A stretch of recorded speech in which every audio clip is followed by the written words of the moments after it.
He's not going to make a Hendon Hooker jump. He's not a dynamic guy with his feet. Yeah, all that's very true. I just, I think he gives you a chance to have 7 or 8 wins, and you're in that game or two where you could play yourself into the playoffs. So, I mean, he was good enough to get you to the playoffs this year if you had a decent defense. Come on, man. Come on. I love you, Matt. He wasn't good enough to get to the playoffs. I disagree with that, Matt. He's not an upright. He's not going to win. He's not good enough. Season trajectory is totally different. He's not going to win upper echelon games. Where he had taken off his throwing arm, that had to matter. Sure, but he's not going to win up. I agree with Mark. He was the reason they lost that. First of all, Alabama and Oklahoma weren't any good, and he couldn't beat the one on the road, and he couldn't beat Oklahoma in his own building. And those two teams weren't good. Unfortunately, I'm siding. They were not good football. I'm not teams. siding with Mark as hard as he's coming today, but I side with him on the guy's a nice player. He's okay. He's not an upper echelon player. He's okay. Yeah, that's what he is. Fine. He's not a playoff winning quarterback, but you know what you've got in him. Yes. Who's to say you don't have a package? I know what I got. That's why I want to go with something else. I think that's where I'm at. I'm not as hard as you are on it, but that's my take. Is I would rather see something else. I want to see if one of those kids can play, because if they can't, then you've got to figure out something for 2027, which is your come year, because that's got to be your year. They're loading it up for 2027. It's obvious. I mean, I love everything they've done this offseason. It's been great. Yes. I'm warming up to the Knowles hire because of the personnel they brought in. This Chaz Coleman is going to be an absolute animal. I'm telling you. He's going to be a first-team All-SEC defensive edge guy. He's a freak show. Well, stay right there. Is great. Stay right there. Hang on one second, because I'm excited about seeing these guys play. I'm excited about the change at defense. I'm excited about the upcoming season. The Aguilar thing's a little bit of a curveball, but it's interesting. The Playbook with William Patterson's on the way next here on Fan Run. We'll continue to kick it around in our little world. You're listening to FM 105.7 and AM 1340, WKGN Knoxville, and W289CU Knoxville. Fan Run Radio.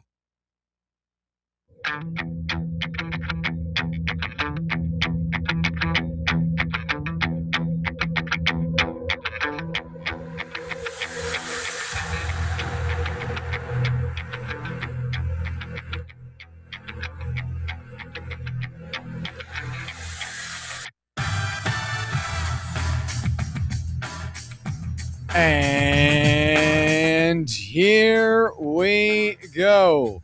Live from the White Claw Hard Seltzer Studios, it's the Playbook.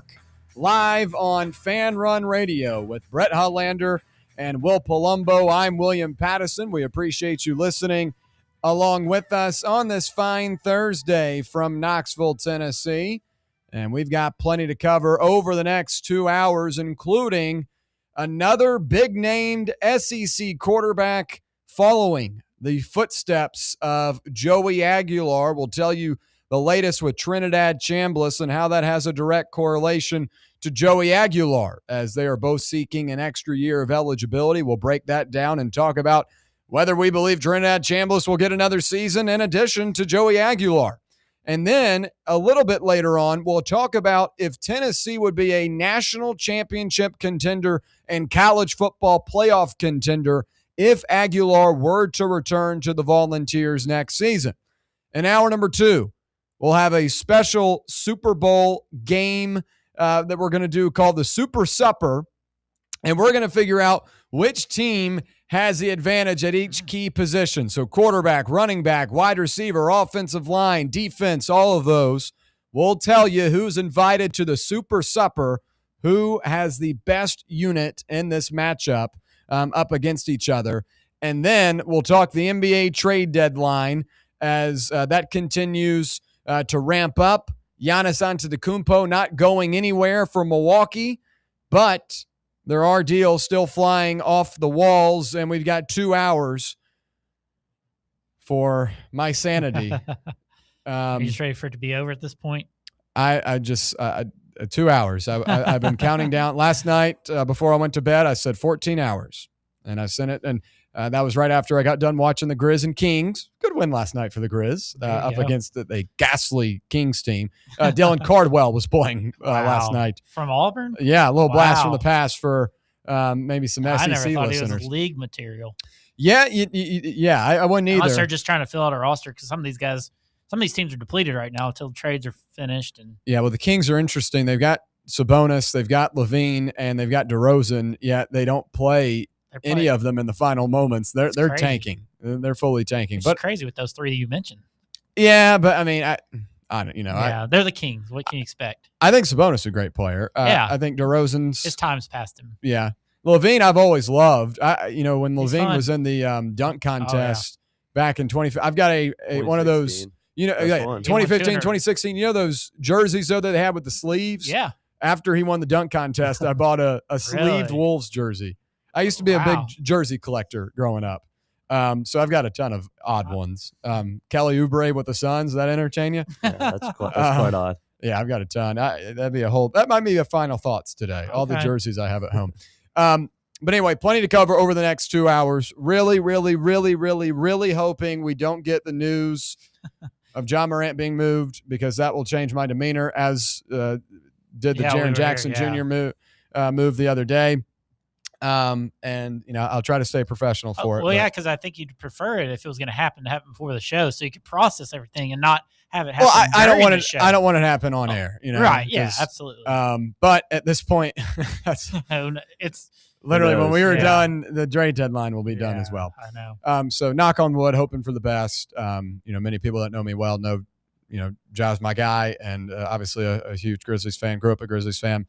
Part of my personality, part of my life. Really just don't want to see Ja go. But regardless, we got a lot to talk about related to Tennessee and related to what people actually want to care about. But before we get into the action, let's welcome in the rest of the crew, beginning with Brett. Brett, how are you? Luke Kennard and Luka, the new duo in LA. I don't hate it. Kennard, 50% 3-point shooter this year is pretty remarkable. He's going to get some open looks. I think the Lakers decided they're not going to be a good defensive team and they're going to go down with their offense. That's their best bet and things like that. So he's a better player than Gabe Vincent, I would agree like that. So, doesn't do much for the DK, hoping he gets more run now, but still in the same boat. But yeah, it's an interesting move for the Lakers and probably the only one they're making. But other than that, doing good. The Olympics opening ceremony is not till tomorrow, but some of the sports have already started. So I was watching some of that this morning. A little curling action. Really, I didn't even know the Olympics started. Women's ice hockey was on. Things like that. So they built a rink? I'm just fired up for the Olympics. I love the Olympics, summer or winter. Give it all to me. What I can't stand, and it's not directly related to the Olympics, but it's the USA 250 patch that the Super Bowl teams are wearing. Yeah. The NBA Finals teams will wear, and the World Series teams will wear. Yeah. I can't stand it. It's gross. Yeah. What does it even represent? I get 250 years of being a country. Yeah, basically. Yeah. Is that what it is? Okay. I didn't want to be wrong. Yeah. 1776. So. Yeah. I really was about to show my ass in my second question, but I'll just let it be. I'll let you explain it. Yeah. So, but yeah, did a little of that, and then we're big into candles at my house. So I like candles. We didn't realize you could get these heated lamps basically that go over the candle. So you don't have to light the candle. You just put this heated lamp over it, but it makes the candle last longer. Anyway, so it melts the wax that's in there, but you still get this aroma. Mm-hmm. So we have one that's near our blinds. And so I went to close the blinds. And as I did that, my hand came down into the wax. Oh, no. But it didn't burn, but I've never had that feeling all over my hand of wax. It took 10, 15 minutes to get it off. Really? Well, you got to probably use hot water to get it off. Oh, right? I did. Yeah, but I was scrubbing forever, but my hand just instantly felt like something I've never felt before. Interesting. It was wild. Yeah. It was wild.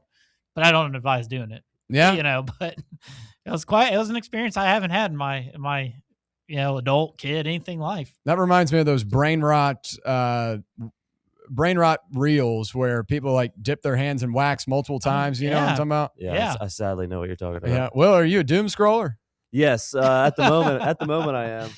Find something out about Will. We need to find a fact out about Will. Oh, there's one. Doom scrolling. Well, yeah, I got a couple fun facts. We'll save those for later. Well, share one. Share one. It's your introduction to today's show. My memory's good, so I'll say that. Good memory and doom scrolls. Yeah, there we go. That's why I remember all the doom scrolls. So. Okay, good stuff.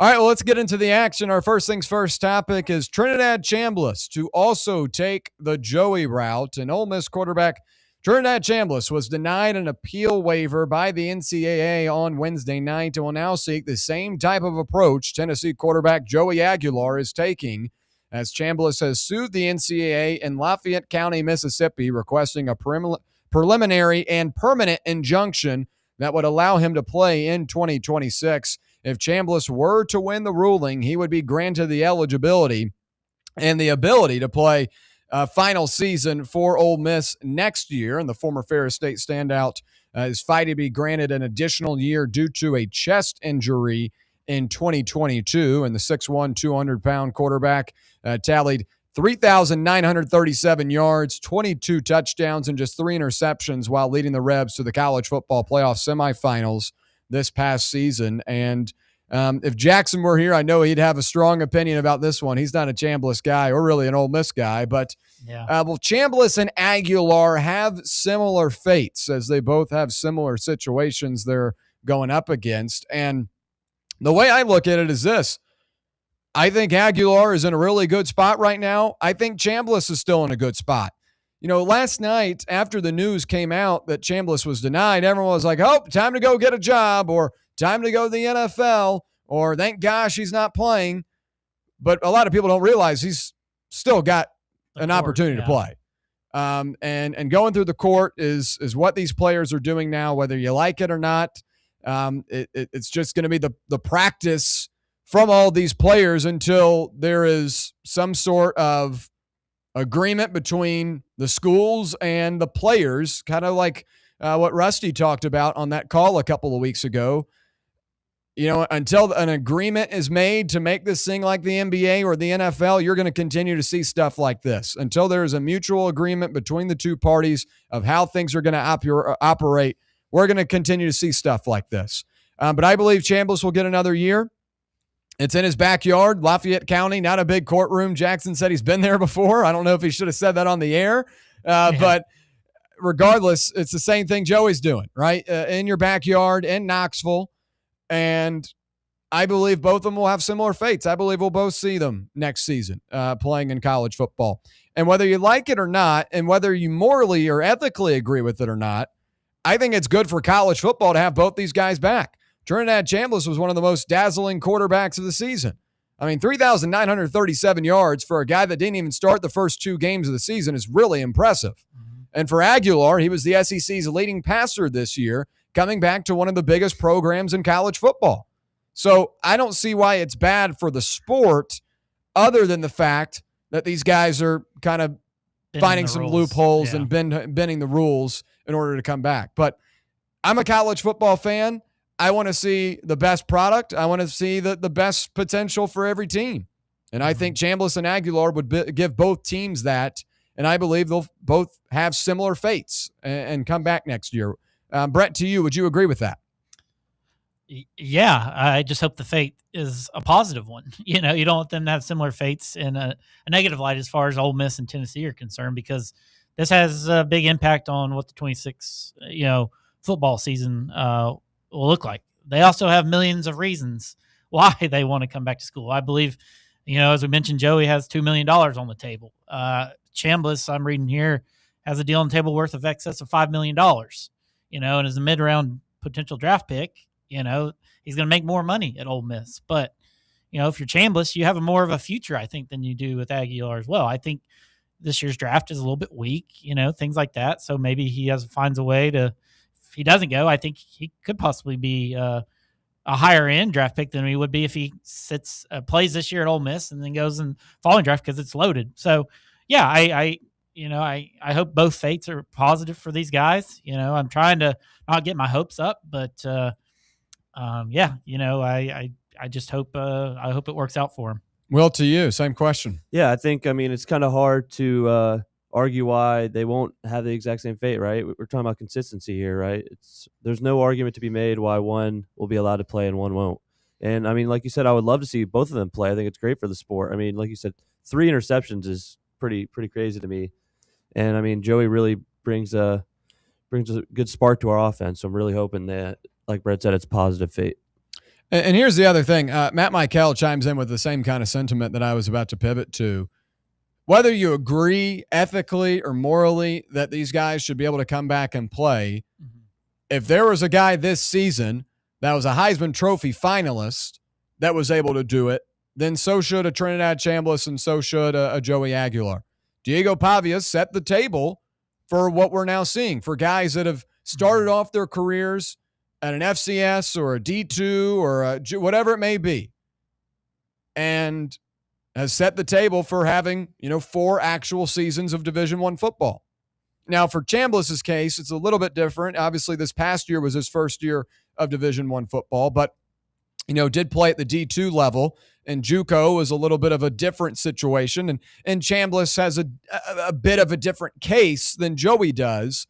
But again, if you've already allowed guys to come back and play after going through court and after getting an extra year of eligibility through an injunction, then I think everyone in that same situation should. Whether it's morally or ethically correct, if someone else has already been able to do it, you should not deny others the opportunity as well. And hell, we've got guys this season under the NCAA that are allowed to play an 8th season of college football. Muhammad Torrey, a linebacker out of Miami, began his career at Rutgers in 2019, tackled Justin Fields that season. So if we're going to allow those guys to continue playing. And what's that other quarterback's name that's playing like his 7th year? TJ Finley? TJ Finley. Yeah. He's now at Incarnate Word. Obviously not playing Division I FBS, but still. If we're going to allow, his eligibility was up even before he went to this. Oh, yes. Yeah. Stuff like that. If we're going to allow guys like that to continue to play, whether you agree with it or not, then I think Joey and Trinidad should have the opportunity. Do you think JUCO and D2 are the same? Because Chambliss played, he didn't do JUCO. He was Division II. So do you feel like those are similar or I think they're not? Similar, but they're not the same. Yeah. Similar, but not the same. JUCO is a junior college, community college. That's a totally different environment. D2 is, still a division of FBS, or, division of NCAA football. Yeah. And I mean, technically JUCO is a part of it as well, but it's like a different thing, really, Yeah. So that doesn't factor in any. It doesn't factor into me, and that's why I'm saying it's different, because Joey is also fighting, community college and JUCO years. Right. Chambliss is fighting. His is more injury related. Injury related at D2. Yeah. So he's going for the medical waiver route. Joey's going for the like Pavia. I started off at JUCO, so they're different in that sense. And Pavia was similar to Chambliss in the fact that he was basically, his argument was he didn't get that season because of COVID, right? To the 2020, whatever. And that was why they gave him the extra year. So, that one seems more similar to the Trinidad one than even Joey. Yeah. But I do want to add this too, because there have been a lot of Alabama fans out there saying, oh, well, here they come. Look at these hypocrites and other adjectives that they add to that, saying, oh, well, they're okay with Joey Aguilar coming back, but they had an issue with Charles Bediako. Folks, let's be real for a minute. Charles Bediako was in college in 2023, last played in 2023 before arriving again this year. He's already played college football or college basketball. He's already played a college sport. He then left and went to the professionals, the NBA, the NBA G League, whatever you want to technically phrase it. He left and exhausted his eligibility and went to the pros and was gone for multiple seasons. Joey Aguilar has never been a pro player. Trinidad Chambliss has never been a pro player. They're fighting to stay in college. They haven't exhausted eligibility because they have gone pro. It'd be different if Joey Aguilar left Appalachian State and went to the CFL and then tried to come knocking back on the door and trying to play college football. That's different. I wouldn't agree with that. And I don't necessarily ethically agree with what they are doing. But again, as I said earlier, if Diego Pavia got ruled okay to do it, then everyone else that has the same type of case should be able to as well. But it's not similar in Bediako and Aguilar's case because Bediako played NBA G League basketball for multiple seasons, left college. Mm-hmm. Joey Aguilar is fine to continue to play in college. You're supposed to be, once you declare or leave, eligibility's done. Yeah. It's exhausted. You can Google that. Yeah. It says that. And a lot of the questions, too, have been, hey, well, what if, a college player played 3 years and then went to the NFL and then decided to come back? They wouldn't be able to do that because of an agreement with the NFL and the NCAA, college football. Like, that would never be allowed. In college basketball, we're seeing it because they're finding loopholes and such. But I don't think we'll ever see a guy go from the NFL back to college, because you also have to be there for 3 years in college before you're even eligible for the draft. And, once you get there, most of the guys that are leaving early are guys that are making rosters and sticking around. Yeah. So, and by the time they would even maybe entertain coming back would be well into their late 20s, and it just wouldn't make sense, right? So, Bediako and there have been players, like, not necessarily go play football. Like, you see, like, Chris Winkie, you probably know him, blast from class, played for, he went and played professional baseball, and I know it's not the same sport, but then he came back to play college football at age 27, 28. Yeah. He won, if I'm not saying, he won Heisman, he won a national championship. He ended up coaching here. So, like, there are been, that's the only example I can think of off the top of my head, but obviously he didn't go play, and I'd have to look and see if he even played college football, though, too, before he left, to go take the professional baseball contract, came back to play college football at Florida State at 27, 28 years old, so, I hate to say there's not an example, and I don't know if that's a good example or not, of somebody that did do that, that was, 98, 99, somewhere around there, so many moons ago, but I mean, that's the only one I can think of on the top of my head that went and did something else professionally,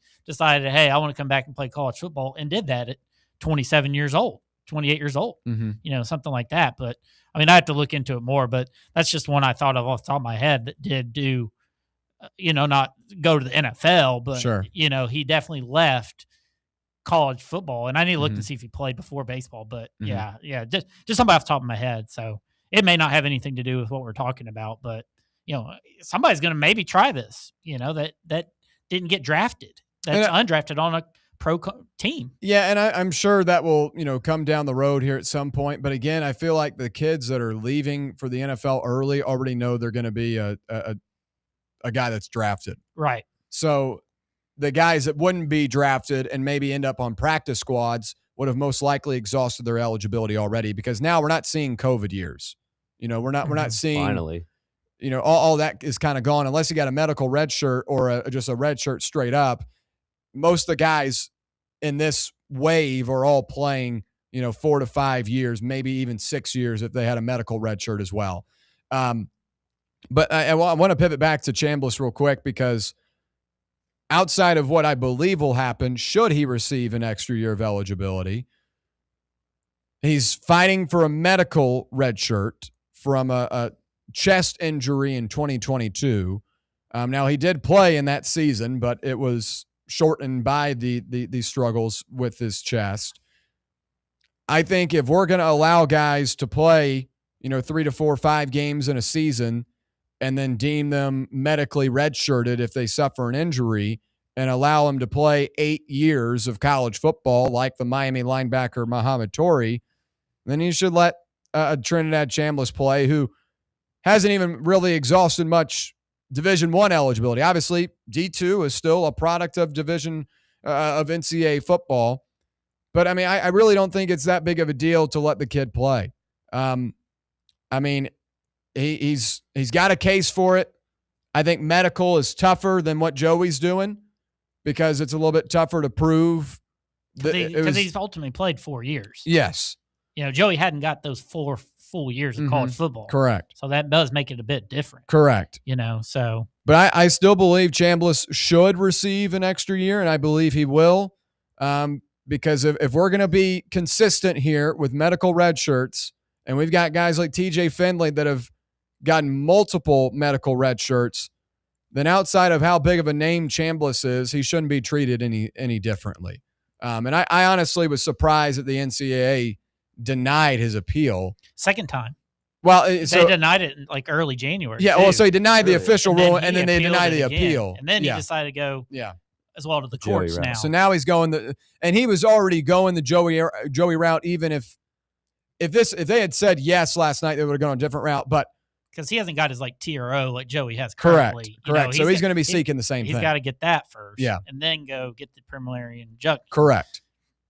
And I guess the NCAA will appeal if something were to win for that too, so this is a long way from over, unfortunately. Yeah, most definitely. I just hope it's not something that carries on into the season. Sure. And things like that. Mm-hmm. So, which could happen, but. Well, we'll pivot to Tennessee quarterback Joey Aguilar, who also filed a lawsuit against the NCAA in a Knox County court seeking to extend his eligibility and play for the Vols in the 2026 season. On February 2nd, Knox News obtained the complaint filed in the Knox County court that read, quote, after a breakout season as the Volunteers quarterback in 2025, the NCAA is blocking Aguilar from playing a fourth year of Division I football, depriving Tennessee of a gifted quarterback and robbing Aguilar of millions in compensation. Aguilar, who's 24 years old, initially was granted a temporary restraining order against the NCAA, whose rules say he has exhausted such eligibility, but ultimately he wants an injunction that would allow him to play for Tennessee in the 2026 season. The preliminary injunction is scheduled for February 13th, next Friday, and we will have some sort of an answer on what we will see from Aguilar in his future, whether he goes to the NFL draft and begins training for that, or if he suits back up and puts on the power tee for the Volunteers. It has also been reported by Knox News that Aguilar is still in classes, is enrolled in Tennessee still. So that's a sign that he's continuing to do the school aspect of being eligible. But he passed for 3,565 yards, SEC passing leader, third most in Tennessee history in a single season, 24 touchdown passes. And if he returned in 2026, he'd be the Vols starter.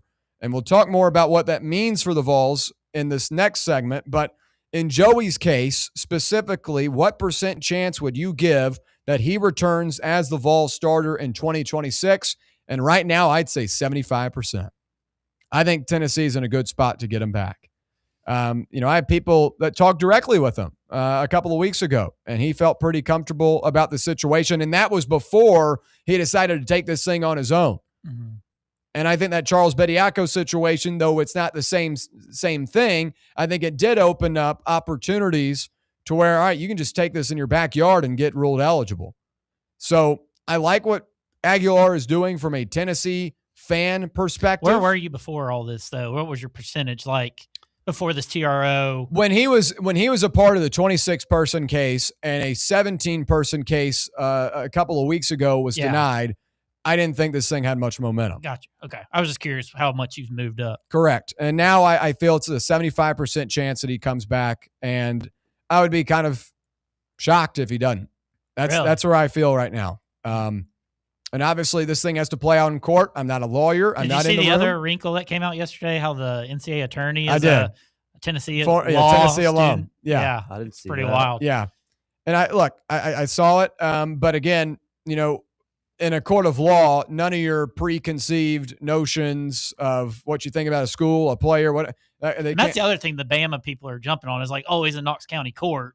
Of course, this judge is a Tennessee alum. They love jumping on that because we jumped on theirs. Their guy being a donor. Mm-hmm. And that's how Bediako got. It's just funny. Yeah. But right now, I'd say 75% chance. Will, to you, the % chance you'd give for Joey Aguilar returning next year? Yeah, I mean, on Monday, I think I said 65, and I think I'll jump that up to about like 80 now. I would agree with you. I think there's a really high chance. I mean, like we said, there's a roster spot available for him, that we got NIL money that we set aside for him. I mean, the only variable really is the court, and I think that's working in our favor. So I'll go 80%. Brett, to you. Yeah, I'm with y'all. I think it's another, and maybe he wants to finish getting his schooling done here too. But I think him being enrolled in school was another telltale. That maybe that some good news is coming down the pipeline and things like that. So I think what this TRO was set, and you read some of the context to it and what the judge has said, like you feel like he's got a great chance to get that, play his, well, I guess it's what, 7th year, but 4th year overall of college football. And it gets, it's going to hurt if he doesn't, but it's, you're feeling pretty good right now. Kind of wish it was tomorrow, to be honest. Yeah. Seems as if in a week from tomorrow, we will know Joey Aguilar's fate. Once again, that preliminary injunction set for February 13th, Friday the 13th. Hopefully it's not a bad sign for Tennessee and more so the NCAA that it's on the 13th. And Bediako's got to do his tomorrow. He's got his tomorrow. He wasn't able to get to push his back. Yeah, he was signing autographs the other night. Who does Bama play Saturday? Auburn. Yeah. Ooh. That'll be an interesting one. Real quick, do want to clear something up. We got a question from May Bization saying, can you clarify your remarks on the 250th anniversary of USA patches? Did you say it was gross? The visual aspect. They are large. The visual aspect of it, I believe, is gross. I don't think it's a good look. It has nothing to do with, the country or what it means or what it stands for or anything like that. Just from a visual perspective, I think the patch is bulky and doesn't look good. That's literally all it is. Well, there's nothing to do with anything. Where is it on the jersey? For the Super Bowl. Right where this SEC graduate patch is, pretty much? Well, no, this is just for the major sporting events. One side they got like the Super Bowl logo, and then the other side. Well, for the Patriots, you've got the Super Bowl logo, you've got the captain's patch, and then you've got the USA 250 patch. It just is too much going on. Yeah. The visual aspect of it to me is gross. Not what it means and not the story it's telling and all of that. I just don't think it's a good looking patch. Nothing more to it. Way to clear the air there. Yeah. When we come back, we'll switch over to Tennessee football on a season perspective. If Joey Aguilar is able to return, does that make Tennessee a college football playoff contender heading into 2026 if Aguilar is granted another year of eligibility? We'll tell you on the other side. Stay right here. It's the Playbook on Fan Run Radio. Take Fan Run Radio with you on the all-new Fan Run app. Just search for Fan Run Radio wherever you download your apps. Yeah, it's another day, but what kind of day is it really? A day of doom scrolling? Laundry day? Nah, it's a White Claw day. Light and refreshing tasting, uniquely cold way filtered. There's an iconic flavor for everyone. So grab a pack, grab your friends. Make the most of each day with those who matter most. When you're together with White Claw, every day is a once-in-a-lifetime experience. You just gotta grab it. White Claw. Grab life by the claw. Please drink responsibly. Hard seltzer with flavors. White Claw Seltzer Works, Chicago, Illinois. A brand built in Tennessee and born from the love of the game. Inward Half revolutionizes golfing comfort. Crafted by a former pro and dedicated enthusiast just like you, our luxury performance wear guarantees you stay cool and comfortable through every swing and every day. We're not just a brand. We've set out to create a lifestyle for those who understand that impeccable style and premium performance are a hole-in-one. Enjoy the walk-in with Inward Half. What's the difference between an ordinary EV and a Mercedes-Benz EV? The feeling. Electric is what gets you there. Mercedes-Benz is what moves you in ways no other automaker can. Feel the freedom of the superbly versatile 7-seater EQB. Revel in the inspired, customizable comfort of the EQE sedan. Sense the brilliant intelligence of the EQE SUV. Discover the boundless capability of the EQS SUV. And luxuriate in the flagship meets spaceship magnificence of the EQS sedan. Every Mercedes-Benz electric vehicle offers the very latest MBUX voice-activated AI software, as well as remote access to a whole host of functions via the Mercedes Me Connect app. The vehicle's electric, the feeling all Mercedes, the choice all yours. Test drive a Mercedes-Benz electric today at your local dealer or learn more at mbusa.com/EQ. Blackford Veterinary Surgery Referral specializes in surgeries not regularly performed by your pet's general veterinarian. They're currently accepting referrals from vets all across the country. With their newly renovated state-of-the-art surgery center and highly trained staff, clients can rely on professional and thorough care. If your vet says that your pet needs surgery or rehab, ask for a referral to Blackford Vet and let them get your best friend back on its feet. Located conveniently in West Knoxville. For more information, visit blackfordvetsurgery.com. Fan Run Radio, where Big Orange Country comes to talk sports. Start your morning off with your daily dose of talk sports with John Reed and Cody McClure from 8 to 11. Then it's Tony Basilio from 11 to 1. The Playbook with William Pattison from 1 to 3. And The Drive from 3 to 6. It's 10 hours of hard-hitting local sports radio every day, right here on the flagship station for Tennessee fans. This is Fan Run Radio, Knoxville.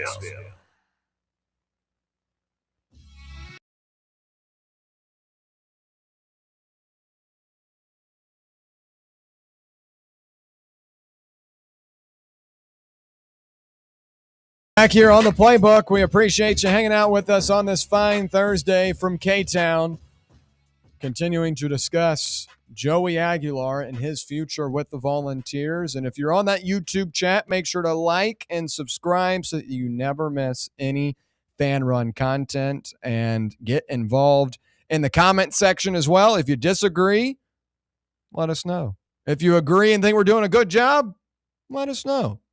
Either way, we appreciate your time. Also, if you're on that free Fan Run Radio app, keep it locked in right here on Fan Run Radio. All right, eyes on the prize, our next topic for today. And I firmly believe that Tennessee football will be a college football playoff contender if Joey Aguilar is to return. As we know, received a temporary restraining order against the NCAA ahead of his preliminary injunction set for Friday, February 13th. That's next week. If Aguilar were to gain an extra year of eligibility, Tennessee would be a legitimate contender for the playoff. Here's why. Aguilar led the SEC in passing this year with 3,565 yards while having one of the worst defenses in college football. Tennessee ranked 92nd in team defense this past season.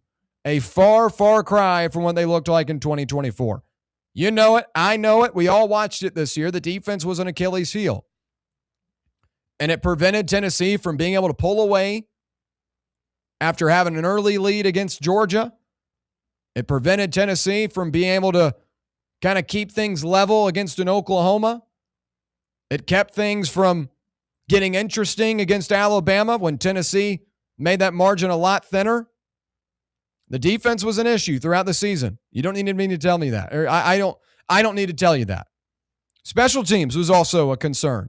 You know, it's easy to go back and point out one play and focus on a kicker whose career is defined by, individual moments. But special teams was an issue as well. And you got a new kicker in Cooper Ranvier out of Louisville. So a lot of those issues that you had last year, on paper, you're better this upcoming season. And Aguilar still led the SEC in passing and put together a strong offensive unit last year, despite all of the other flaws on other sides of the football. And Tennessee did their job in the offseason, folks. They made championship hires. You had Jim Knowles, former Ohio State and Penn State defensive coordinator. Won the national championship with the Buckeyes in 2024, was the highest paid coordinator in 2025. And then you had a splurge of new transfer portal players. You've got TJ Metcalf, a guy I'm giddy about. Chaz Coleman, 6'4" off the edge. Ooh, that's intimidating. Xavier Gilliam, interior defensive tackle. Guy that was a top 50 recruit out of the portal. You done your job. Amari Campbell, Arian Carter, Kayan Lee. The defense is going to look a lot different. It's going to be better. Should be better. You got a strength and conditioning coach that knows what he's doing. Derek Owings, championship guy from Indiana. Those guys look pretty big this year. Those guys look pretty in shape. D'Angelo Pons is a 5'11" defensive back that was holding his own against some of the best players in the country throughout the season. Fernando Mendoza gained 20 pounds before this year. That's development. That's something that Tennessee has not had over the last 3 to 4 years. I told you a couple of times when we talked about it 2 weeks ago. Talked to a lot of people in that building over the last 4 to 5 years that have played under Josh Heupel and have played for this Tennessee team. Strength and conditioning was not where it needed to be, not at a championship level. Derek Owings is going to make that a priority. And Tennessee's going to return 8 starters on the offensive side of the ball if Joey Aguilar does return. You got your starting running back. You got 2 of your 3 starting wide receivers returning in Braylon Staley and Mike Matthews. And you add in some pretty talented guys too. TK Keys, Radar Jackson, Travis Smith Jr., Joakim Dotson. Some talented guys on the perimeter. Offensive line, David Sanders. Love him. Jesse Perry, really, really strong season as a freshman this past year. Kind of came out of the woodwork.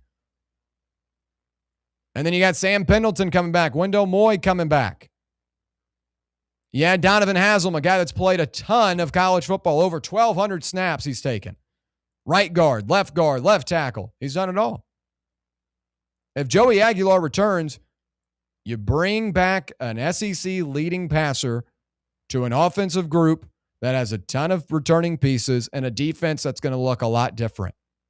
And in Tennessee's losses this season, Tennessee was neck and neck with Georgia, a playoff team. Alabama, a playoff team. Oklahoma, a playoff team.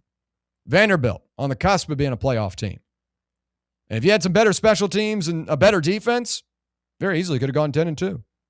I know next season the schedule is much different and you play different teams and it's going to look a lot different. I get it. But the bottom line here, folks, is the Vols will return the same high-powered offense with a new-look defense with championship coaches now on this staff. I think Tennessee would be a college football playoff contender if Aguilar is able to return, and that should excite all Vols fans, regardless of if you want to see George McIntyre or, Faison Brandon or any of these young guys play because they're 4 or 5 stars out of high school. I want championships. I want success. I want college football playoff berths. I think you get that with Joey Aguilar. Brent, your take on my take right there. That's a tough one. Because I'm banking. I guess you're banking on this defense to have a pretty significant turnaround. Because I don't question. I don't really question what the offense is going to be capable of with Joey. We are playing a tougher schedule, obviously, playing some really good football teams that come in here and things like that. Schedule is definitely harder, and you just watched Joey struggle against some of the better competition last year. Your Oklahomas, your Vanderbilts, your Alabamas. He played well against Georgia, probably should have won that game. We've talked about that a bunch. So you would feel great about that. I just wonder where this my question will be more on the defensive side of the ball, because like I said, you have some really good talent on paper. But the word is that Jim Knowles, first year defenses, very complicated, struggle out of the gates. And I don't think you can struggle out of the gates with this schedule you got, with Texas coming in here, high offense, what Golish does on offense, things like that. So, I think you're a game better, but I don't know. I'm seeing 8-4, like 9-3 for next year currently as we're constructed right now, which is better than what we'd be with George Mack. But I think we're just on the outside looking in as a contender. I think we're going to be on the fringe, because I think we're going to be mid-pack even with Joey as an SEC team. And I feel like you're going to have to try and find a way to get to like the top 4. So you're going to have to beat one of these LSU's, Texas's, or something like that in conference. And I'm not 100% confident, with Joey and the way he struggled against some of the better competition. So as of right now, I think I've got Tennessee on the outside looking in as far as a contender goes. Will, to you, what do you make of my proposal that Tennessee would be a college football playoff contender if Aguilar were to return? I agree with you. I think this is definitely one of the most complete teams we've seen in the Heupel era. And when you look at the problems that we've had, it's always on the defensive side. Like Brett said, it could be a little difficult to learn. But in our losses, our opponents averaged 38 points last year, and I'm sure there's no way that he could do any worse than that, right? And when you look at our schedule, I really like that. I think our 3 toughest games are all at home. Bama, Texas, and LSU. And I really think that we could definitely pull one of those out. Bama's questionable, but I think we have a great shot is really what I want to say. I'd add a couple of games to that. I think Texas will be very difficult. That's to begin the season. Said, yeah. Okay, you said Texas? Texas, okay. LSU, Bama. Okay, and then A&M too. A&M, at A&M, that's going to be real tough. A&M is my auto chalk of the year. Really? And we struggled at South Carolina, no matter what they are. A&M is a loss. I don't chalk of the year even more than Texas. My chalk of the year. A&M is a loss. Okay. Kyle Field in November? Hell no. Yeah, but we saw how they looked at the end of last season. They lost to Texas. They lost. I don't. They lost that's going to be a 7:30. If things go the way that it looks at the moment. I know it's February, and that game is in 10 months. But to me, that is an auto chalk. I've not seen Josh Heupel go on the road and do that. If you're a playoff contender, though, you can't lose that game that late in the season because then you're staring at 2 losses in a row. Well, and you can't have that argument that you think we're a contender. Well, I would disagree with if you lose. You have to get to 10-2, right? I agree. You have to get to 10-2, and you already got 1 loss guaranteed. What? And what is that? You're guaranteed a loss to Texas A&M, as we said. I know, but that's one of the losses. So you're going to get 9-1. My view is this: home field advantage is king in the SEC. If you're playing at home, you shouldn't walk out of there with a loss. That's the way I look at it. I agree. So you're more worried about at A&M than you are at South Carolina, which is a house of horrors. Hell yes, house of horrors. Who knows what that South team Carolina will will look like. not have South Carolina will have an interim coach when Tennessee plays them. Poor Lenoris Sellers, he could have taken his ass to Miami. Coral Gables, daiquiris, and those little umbrellas they put with the maraschino cherries. cherries. If you're a Tennessee fan, you know it's a house of horror. That will not be. You talk about A&M at 7:30 at night. How bad was South Carolina going to the game in 24? Mike Elko's a good coach. How bad was that South Carolina team in 24 when we went down there? Well, that's many years ago. But still, that's the last time we went there. That's many years ago. And it's not going to happen again. Many years ago, I know. And that was still a team that had a veteran quarterback. I mean, they had an NFL quarterback. Oh, they got one now too. And Lenoris Sellers is one. Spencer Rattler's barely. But they're not going to have a coach when Tennessee plays them this time. Okay. It's going to be a 12 o'clock kick, and you're going to be able to see the student section bleachers from the broadcast. I watched it this year. There were 2 or 3 South Carolina games that was the case. Oklahoma, South Carolina this year. Oklahoma was a top 10 team coming into Cockville, whatever you want to call it. Going to the Cockies. Yeah. And the bleachers were showing in the student section. That's what it's going to be like. Okay. Mike Elko's a good coach. Mike Elko has done it as a defensive coordinator when he was at Texas A&M under Jimbo Fisher.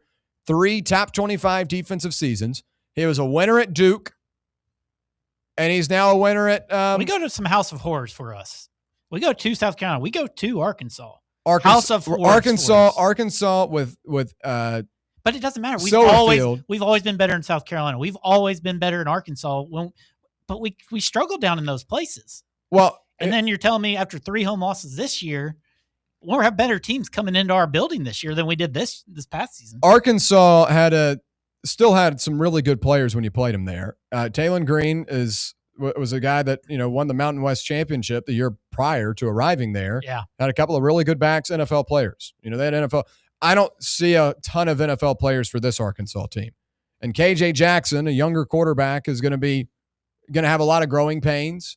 I don't think Ryan Silverfield's that good of a coach. I don't think he's an SEC guy. If you had to get, because I feel like, what do you think the defense is this year? Like, how many points a game are you realistically thinking we give up? Obviously, it's not going to be the 30 plus that we did this year. I think Tennessee gives up number? Anything between 24 and 27. Yeah, and with this, I was going to say 25. That seems like a lot. Well, a lot. I mean, it's a tough schedule. I mean, there's no doubt you're playing a lot of great offensive teams, and that's why I'm saying that. But when I hear 24-27, I feel like that's shootout number. I feel like you've got to go put up 30 plus. But Heupel's offense, like I think when you go back this past year, Tennessee was 6th in the nation in scoring. Right. They're putting up, and some of those numbers are inflated. Yeah. Because he played some bad teams, but also against good teams, he still put up a lot of points. I mean, Georgia, you put up 38? Well, 38 points. 41. 41. So I think if Tennessee's magical number next year is get above 31. Okay. And I think if you've got against the type of teams you're going to play, LSU offensive minded, Texas offensive minded, Alabama offensive minded, Auburn offensive minded. Mm-hmm. If you're just able to keep them under 28 or keep them under 24, I think Tennessee's fine. And that gets into the unknowns of the season, right? Yeah. One of the things I wanted to talk about because there are a lot of unknowns on this schedule. Absolutely. It's easy right now for me to say this is a win, this is a win, this is a win, this is a win, this is a loss. Mm-hmm. But it's just what we project on at the moment. And obviously, as we saw this past season, you can't really project that great heading into a new year. We thought our defense was going to be good coming in this year. Well, I was just saying in reference to I thought Clemson was the number 1 team, Penn State was number 2. Yeah. Obviously, things LSU change. was going to be better, yeah. But like the teams that I'm pretty sure are going to underwhelm Okay. I don't think Auburn's going to be that good. I like DJ Jerkin returning defensively. They'll have another good unit there. I like Byron Brown a lot. I don't think Alex Golish is going to be ready to be an SEC coach. I would have hired him at the ACC level before I see him in the SEC. I don't think that's going to work, and it's really not going to work in Neyland. Against an Arkansas, I don't think Ryan Silverfield's that good of a coach. I don't think he's an SEC guy, but I thought Arkansas settled. Mm-hmm. So those are two teams I'm lower on. But there's going to be a team out of this group right now that seems to be the best. Texas, LSU, Alabama, Texas A&M. One of those teams is going to have a bad year.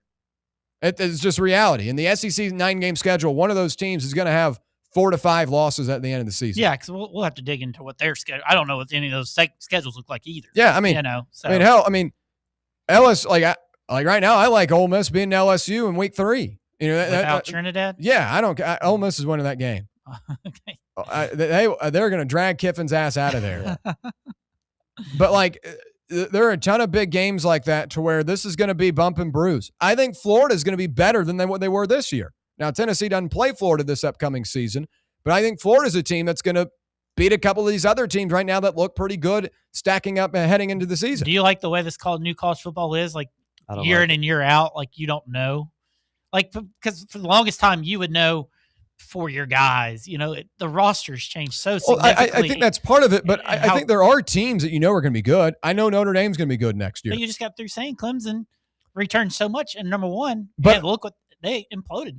That tells me right there, the unknown of college football is crazy. But Clemson also was a little bit of a risk for me to say because Dabo hasn't been great in the portal. Yeah. And it hasn't been great adapting to this new age of football. Notre Dame, I know what I'm getting with Marcus Freeman. I know what I get with C.J. Carr. I know what I get with their defense. Yeah. With Ohio State, I know what I get with their offense. I know what I've got with their quarterback, and Ryan Day's a good program builder and a good, team manager. Do you feel like do you like that? I mean, I guess I'm trying to say I don't know what I'm trying to say now. Do you like knowing the fact that we don't know a thing about this defense right now? Well, I don't know. I think that's. I like our names. It's fair. It's fair to. But we just got to base it on paper. On paper, this is a better team. On paper, it's a better team. Much better. But team. I mean, and I've read some people were saying, well, some of these guys on defense gave up, 40 points to UCLA. 4 of their guys were on that defense that gave up all those points.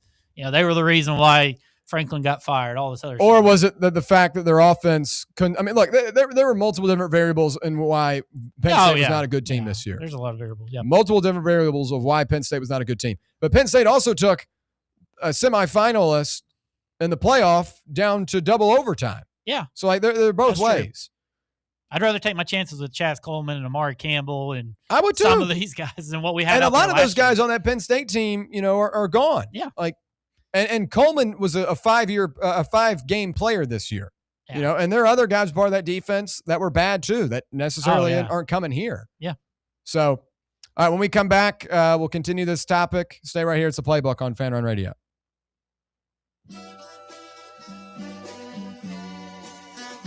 You're listening to Fan Run Radio, the sports humans. What's up, Fan Run Nation? This is Evan Rogers with ECR Total Landscapes. I'm happy to announce that our free stump grinding promotion for Fan Run Radio listeners is now extended to March 31st, 2026. If you've got trees in your yard that need to come down before they fall on your home, don't risk it. Call ECR Total Landscapes and mention you heard our ad on Fan Run Radio, and we'll get rid of that problem tree for you and grind those stumps for free. Call us at 865-384-2012 or check us out online at ecrtotallandscapes.com. Hey Knoxville, Surfside iced tea and vodka made with real brewed tea is only 100 calories, 2 grams of sugar with no bubbles and no troubles. That's right, zero carbonation, so it's easy to sip and enjoy. Headed to a game day or party at a friend's house? Bring an iced tea or lemonade variety pack from Surfside or try their green tea and new raspberry tea vodka. Find the can with the sunset stripes this season. Surfside iced tea and vodka, sold at bars, restaurants, and stores near you. Surfside iced tea and vodka, sunshine in a can. Must be 21 or older. Enjoy responsibly. I was afraid to cut the cord, but once I did, I couldn't believe it took so long to do it. Paying too much for my cable bill had become a bad habit. I either wasn't getting what I wanted or never knew where to find any of my favorite shows until it was too late. Plus, the prices just kept going up. Thankfully, I discovered a new way to watch, called Philo. For just $25 a month, I can catch all my favorite shows on networks like BET, MTV, and TLC. It even has Nickelodeon for my kids. I can watch anytime I want, anywhere I want. Plus, Philo lets me have up to 3 streams at once, so everyone can watch what they want at the same time. Throw in the unlimited DVR that saves all my favorites for up to a year, and this really is the best deal in TV. I just wish I hadn't waited so long. Sound too good to be true? Well, try it out for yourself, and you'll see why people who love TV love Philo. Go to philo.tv, that's philo.tv, and start your 7-day free trial now.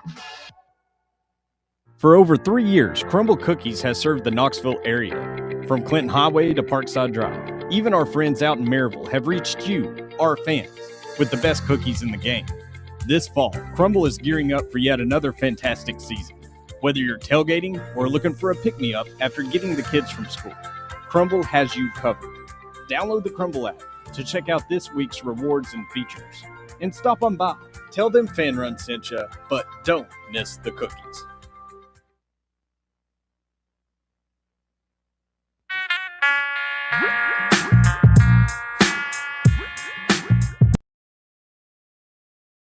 Back here on the Playbook. We appreciate you hanging out with us on this fine Thursday. 1 hour and 7 minutes, Brett. You gonna make it? Holding on for dear life. I've got some Grizz friends watching the Chris Vernon show right now, filling me in on what's going down. Is he just a Grizzlies beat writer? Yeah, Chris Vernon. He works for The Ringer. Okay.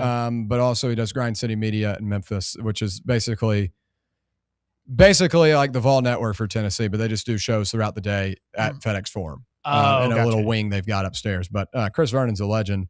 But he's saying that Morant, or the teams want the Grizz to tag picks along with Morant. And my thing's like, let's be smarter than that. Let's be smarter. And I don't understand the deal with picks. We've got a minute. So I'm just going to hit on it real quick. Finish it, I don't understand why so many people want to get him out of town. I don't. Yeah, you moved Jaren Jackson Jr. That kind of came out of nowhere. Mm-hmm. And obviously that was the second pillar of your franchise. But for a small market team, Memphis has everything that you want. You've got guys on rookie contracts that can play right now, Edie, Cedric Coward, and Jalen Wells. You've got guys on really good deals because you got them done early before they really started blossoming. Cam Spencer, G.G. Jackson, and Scottie Pippen Jr. Mm-hmm. Ty Jerome put up 28 points last night in 20 minutes on a minutes restriction. And you got a ton of cap space. Why there's no why get rid of them just to get rid of them? You could still win. I mean, like, you could go into the offseason with the 13 picks you have. You could become a buyer. You could go trade for some, like, I just don't get why. Well, is that more surprising that people want him out of town, or the fact there's not much action to want John Morant? Like, I feel like you hear John Morant, you hear exciting, you hear great basketball player. And it will be, if he gets traded, every network in America will glaze him like he's the best, the best thing since white bread. I mean, at one point I heard the Bucks were making a move for him possibly and holding on to Giannis. I texted my friends last night. I said, I'm holding on for dear life. D-E-R? D-E-E-R. It's going to be interesting, man. It's going to be a wild last hour. And even trades go through, like, after 3 o'clock. So, as long as they get to the office. Tony, every time I check my phone, man. Oh, I know. Shams has been going off like crazy. Shams just tweeted the Boston Celtics are trading Josh Minot. And I saw the J. I saw the J and the M. All right, let's get to the break. When we come back, we'll have a fun interactive game to get ready for the Super Bowl. It's called the Super Supper. We're going to tell you the guys that are invited to the Super Supper, and the way we do that is by breaking down which team has the advantage at each position. We'll do so when we return. Stay right here. It's the Playbook, hour number 2 on the way. The flagship station for Tennessee football. Fans. Fan Run Radio. At Knoxville Insurance Group, they understand the challenges many consumers face when searching for insurance coverage. That's why whether it's for you, your family, or your business, they create a coverage plan specifically for your unique needs. Knoxville Insurance Group is an independent firm, which means they aren't beholden to just one insurance company. They search multiple companies acting as your negotiator to find you the best possible policy and price. Start a quote in minutes at KnoxvilleInsuranceGroup.com or call them today at 865-694-9788. Yee-haw! I've been hooting and hollering ever since I started betting with the VIP Play app. VIP Play has more than 200 leagues, every bet type you can imagine, live betting and live hosts, all with 24/7 support from real live people when you need them. Start betting better with the VIP Play app today. Don't be a better, be a better with VIP Play today. Download VIP Play today or head to VIPPlayApp.com. Make sure you use the promo code FANRUN to take advantage of their welcome bonus and so they know that we sent you. Gambling problem? Call 1-800-8899-789.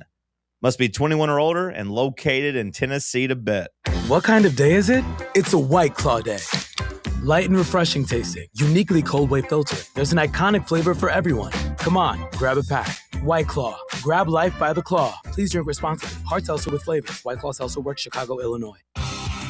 The voluntary reaction. Can't get enough Tennessee basketball? Join Fan Run Radio as soon as every UT game is over for Big Orange Country's post-game radio free-for-all. The voluntary reaction. We'll be taking your calls on the Vols as soon as every game is over. So tune in and buckle up as we drink from the keg of glory all the way to the Final Four.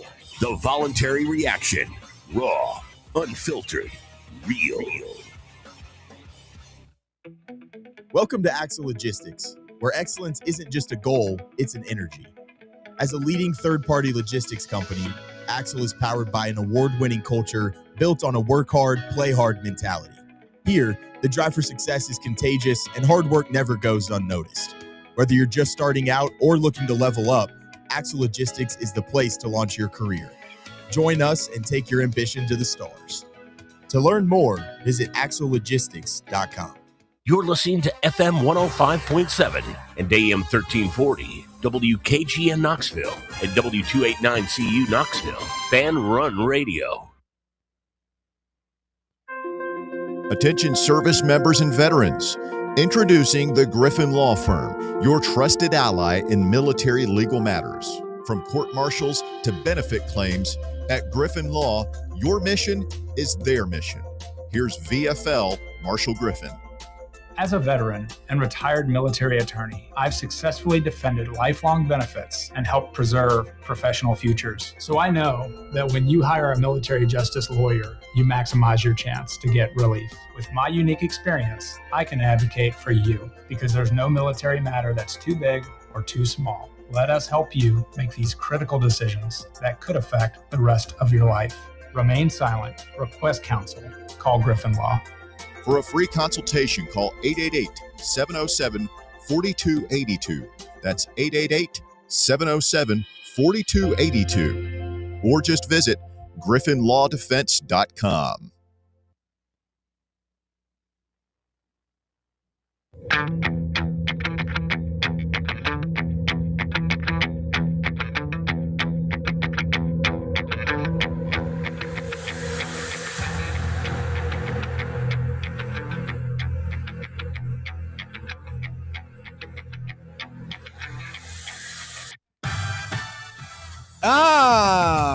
Here we go. Hour number 2, right here on Fan Run Radio. It's the Playbook. Brett Hollander, Will Palumbo joining you. I'm William Pattison. Brett, I've already seen it. I don't have to tell you about the one that just happened. No. From 1 minute ago from Shams. Okay. Eric Gordon. Yes. Okay. Yeah. Okay. I was making sure. I didn't. Yeah. Okay. I figured you saw it. That's an interesting one, though. Okay. What are you guys doing over here? You got so many guards. I tweeted out, I said, I hope this is the only time you include the Memphis Grizzlies in the next hour in a tweet. One of my friends said, I just figured out Eric Gordon's still in the league. I really don't know. Maybe it's just adding a veteran. I mean, Gordon is past his prime, well over his prime. What are they trading? Morant's not going to go there because, the contracts wouldn't line up. Yeah, I mean, him and Max would be a terrible fit together anyway. Yeah. 59 minutes. Can you give me 59 minutes, Shams? Just give me 59. I don't want any tweets, nothing more about the Grizzlies. Just give me 59 minutes, Shams. 58 now. 58 minutes, man. All right. We'll switch over to our first topic of the second hour. We will talk the NBA trade deadline after this as we kind of get into the thick and the final moments of it. But this is the Super Supper. So as we always do, I try to do games on Wednesdays and Thursdays to spice things up. Didn't have one yesterday. But today we've got the Super Supper as the journey towards the Lombardi Trophy is just one game away. Seahawks and the Patriots scheduled to go down in Santa Clara, California for Super Bowl 60. Center stage of the sport after 272 games in the regular season, 12 games in the playoffs. It's all come down to this. And here's how we're doing this. So you might be saying, William, what is a Super Supper? Well, for today's interactive game, we must decide which position is getting invited to the Super Supper and see who has the upper hand. So a position-by-position battle. Pick the player or the unit that you believe is better. So we'll begin with quarterback. Drake May or Sam Darnold. This is an interesting one because on one corner, and in one corner, I should say, Drake May is in year 2. He's had a really impressive season, MVP type year. But he's still pretty young. Expectations are not necessarily there to win it. Like if he loses, I don't think it bashes his, future resume or anything like that. I think Sam Darnold has a lot more at stake here. But in terms of the two quarterbacks, I'm going to go Drake May as the better guy. Sam Darnold, to me, has had a great season, performed really well in the NFC Championship game, is mostly healthy. But I've seen a lot more up and down with him than I've seen with Drake May. Now, obviously, in the playoffs, Drake May has had some moments where he's turned the ball over. That Texans defense gave him a lot of hell, but that was in some bad conditions, and you're going to have some growing pains with him. But in a game like this, who would I trust more? I'm going to trust the guy that's still growing and not the guy that sometimes regresses to the quarterback that I watch play for the Jets or play for the Panthers. And last year in the playoffs, Darnold was over his skis. And I'm not projecting that's going to happen once again here. But if I had to pick between the two guys, I go May slightly. He had a hell of a season. I know they didn't play as tough of competition as the Seahawks. Oh. But I go May because Darnold in the second half of the season was not the same player he was in the first half. And I thought was kind of led by a really good defense and some really complimentary pieces around him. I go Drake May here at my Super Supper table. Brett, to you. I don't think you can get a more closer quarterback comparison here between these two guys. One's been great all regular season. One's been great in the postseason. Is Drake May more of a product of what he was having to deal with in his playoffs? I mean, when you talk Texans, Steelers, Chargers, and now the Seahawks, that's a brutal stretch for any quarterback to try and go through. And had his moments in the playoffs. You worry about his offensive line holding up against the Seahawks. He was the most sacked quarterback in the league. But on the other hand, Darnold was, I think, second or third in the league in interceptions. So that worries you as well. I'm just going to go by the way I see him playing. I think Darnold's a little more healthy. I'm going to roll with Darnold. I'm going to kind of ignore what's kind of gone on earlier in his career and where he is currently. And I think he's playing just a slightly this is a flip a coin. I'm just going to say Darnold, and just based on solely these last handful of ball games. Darnold's run a gauntlet as well to get them to the number 1 seed. Played well at the end of the regular season, carried that over in the postseason, and with JSN and Cooper Kupp and some of those guys, I like where he's at physically and mentally right now. Okay, Will, to you. Yeah, I'm a big Drake May fan, so I'm going to go with Drake May. Seeing him play in college and seeing him succeed now, I really like it. And the one thing I look at is, that Seahawks D-line is pretty vicious, I'll say. But I like Drake May. He's a lot more mobile, and I feel like he's going to be able to have to make a play, and I trust him to make a play on his own a lot more than I like Sam Darnold. So I'll go with Drake May. Okay, all right. So 2 votes for Drake May at the Super Supper. We'll put him at the head of the table. Running back, Travion Henderson or Kenneth Walker Jr. Now, this is interesting because the Seahawks did have a notable injury a couple of weeks ago in Zach Charbonnet, who's out for this game. Going to be big loss, definitely. Yeah. But I really liked what I've seen from both these guys this year. Travion Henderson, a rookie out of Ohio State, I thought he's fit the mold of the type of rookie you bring in. You give him a lot of carries, and you can get a lot of production out of him. And I love that type of stuff because, those are kind of those versatile backs. And he's averaging 5 yards a carry this season, folks. 5 yards a carry. But I'm going to go Kenneth Walker here slightly. More yards, right around the same average of yards per carry at 4.6. And he's got 40 more carries to that tally.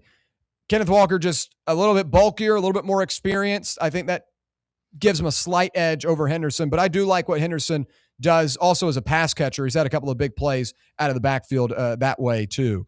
But I'm going to lean to Kenneth Walker here as the running back advantage. Brett, to you. Yeah, I'm going to go Kenneth Walker as well. He's running the ball really well right now with that offensive line. The physicality he runs with. Henderson, he may end up making the play of the game with that threat he brings in the passing game. But he's going to be sharing a lot of carries with Ramon J. Stevenson, who's a quality back himself.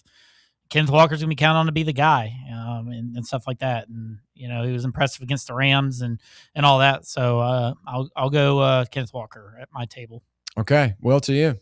So I think the better question would be what running back room is better. And I think that's the Patriots, but I think Kenneth Walker is the better back than Trayvon Henderson. I mean, the production matters. I mean, the guy's a workhorse back. He just runs through people. And I mean, Trayvon Henderson, he's got elite burst, and that speed is ridiculous. And I think, like Brett said, he'll make a crazy play.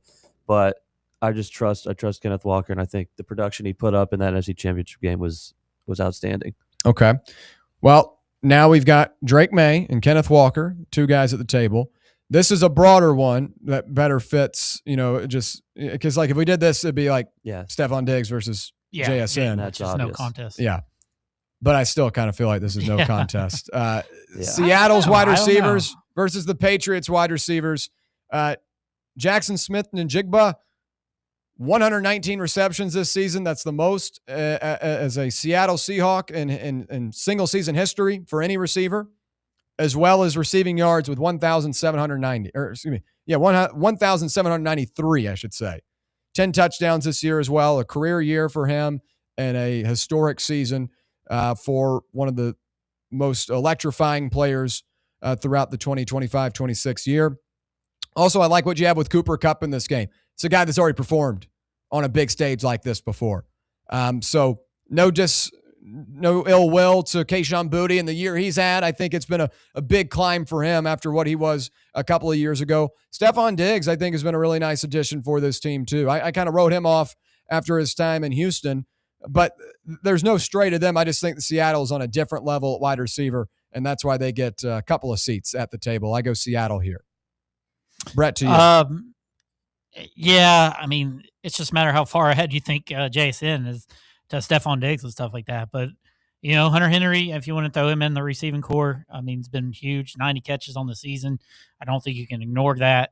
Kayshon Boutte and Stephon Diggs, do they have the, three options compared to maybe a two? I couldn't even tell you the Seahawks tight end is. They're a third wide receiver for them. Matt Collins has made plays for the Pats.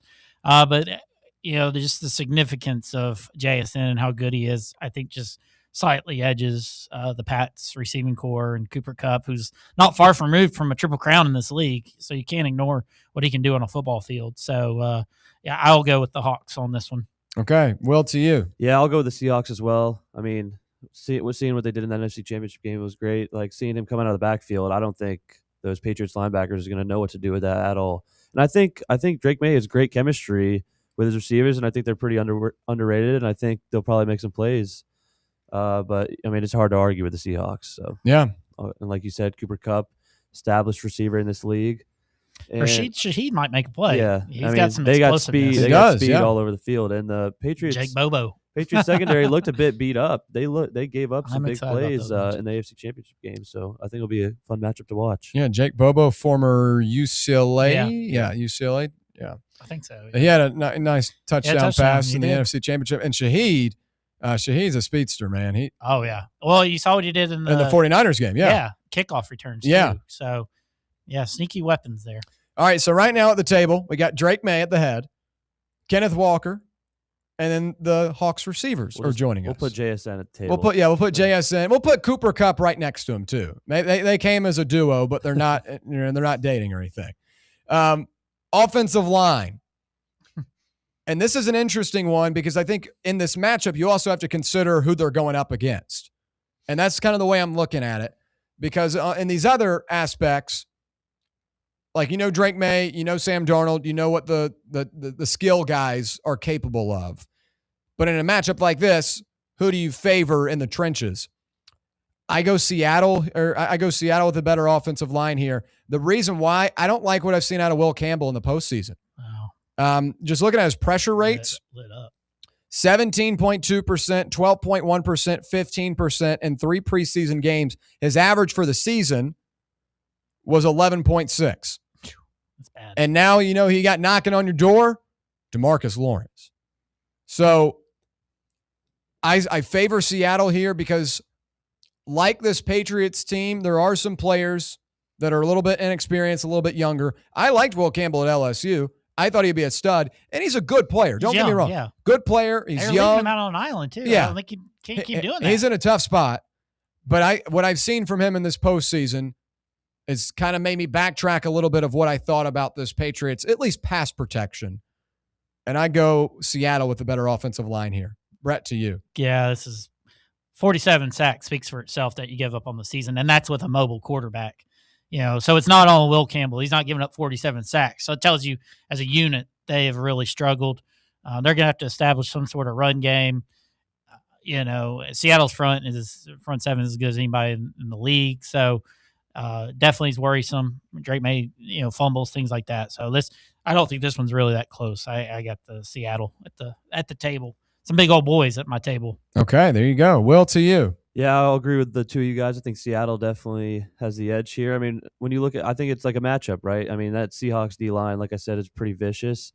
And I think Will Campbell is going to have to have his best night of the year if they want any chance. But luckily, Drake May is able to make plays, and he's a mobile guy. But, I mean, I think that's, like you said, the most amount of sacks in the league, so I'll go with the Seahawks there.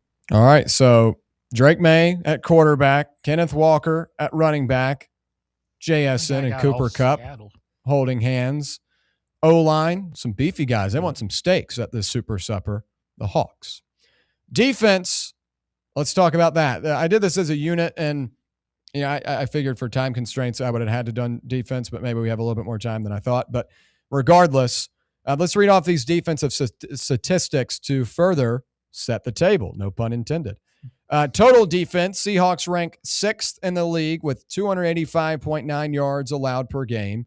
Patriots right behind them in 8th with 295.2. Pass defense, pretty similar. Patriots 193.5. Seahawks just 0.4 behind them at 193.9. Now, what I think is the biggest difference maker in this game is this Seattle rush defense. Now, they're both great. Seattle ranks 3rd, 91.9. Patriots, 101.7. Both really, really strong units. Scoring defense, I think, is another really big thing here. Seahawks only allowing 17 a game. And the Patriots are at 4 at 18. But I think Seattle's played better teams this year. I think their schedule has been tougher. So this is another advantage to Seattle in my eyes. Mike McDonald, a defensive-minded coach, has done a hell of a job. They've drafted really well, too, over the last 3 to 4 years on the defensive side of the ball. And I think that's paid off. And at the time of them drafting some of those guys, it wasn't really the intention that they'd be a defensive-minded team or, they'd be focused on what this team could be in 3 to 4 years with these key pieces. But now when you add in a defensive-minded coach at McDonald, you get a really strong group. And that's why they're towards the top of everything. I think their defense is a big reason why they're here. Now, you might be saying, William, that's a no-crap statement. Obviously, it is. But I think it's one of the strongest points of this team. And while Sam Darnold has his ups and downs, he's lifted up by the really good skill players he has around him. The defense doesn't need anyone to do any heavy lifting for him. On the other side, I have to give, props to the Patriots, too. Patriots have done a great job. They retooled a lot of this team over the last 2 years. A lot of those common characters that you became familiar with, they said, hey, we're cutting ties. We're getting younger. We're getting faster. Guys like Christian Gonzalez have been a huge hit. One of the best defensive backs in the NFL out of Oregon. Also played at Colorado. Sicko comment. But I go Seattle here. I just think they're just a slight margin better in about every aspect, and I also weigh the fact that they've played better teams this year. So I go Seattle, and I'll pick who's a good guy to pick for this? Marcus Lawrence, bring him along with the offensive line. Ernest Jones. Ernest Jones, a good one. Second in picks. Or what's the Witherspoon. Devin Witherspoon. The rookie out safety's name from South Carolina. He sprained his ankle yesterday, but I like Enemowari as well. He was good at South Carolina. They've done a good job. I like Jalen Kilgore in this upcoming class. Coordinator. I mean, who knows who you want to bring? I'll bring Witherspoon. I like Witherspoon a lot. I'll bring Witherspoon. Some more young guys. Yeah. Can't run up the bill too much. Is he the one, though, that got the penalty in the NFC Championship when he was talking to the sideline and then Puka went down and scored? Or is that another guy? You know what I'm talking about? I don't think that was. He made like a huge play. He made like a huge play in the game. Yeah, that one Witherspoon. Okay. Yeah, that was Tariq Woolen. That one Witherspoon. Yeah, this is tough. And, I'd love to get the Patriots credit for this postseason, but I mean, you look at who they've played. I mean, they've played some miserable quarterbacks and things like that, but they've only given up 8 points a game in the playoffs. They needed this defense to be every bit as good to be in this position because Drake May and the offense has struggled mightily. They're giving up almost 10 less points a game than I think Seattle. And they played 3 games as well. I love the idea of Christian Gonzalez versus JSN. That's going to be an elite matchup. But I think you just got to go full body of work. What the Rams have done. Stats wise, I think they're right there, top defense in the league against that schedule. They kind of had to carry the team at times because Darnold did struggle at times. So I think I do give the slight edge to Seattle in this one as well. Okay. All right. 2 votes for Seattle. They're already at the table, but will make it 3. We make it sweep. Okay. Yeah. There you go. I think Seattle has some of the most underrated names in the league right now. I mean, the production they're getting out of Demarcus Lawrence and Leonard Williams is ridiculous. Yeah. And like you said, they've drafted well recent years. Byron Murphy looks great. Ernest Jones, like we said, 5 picks.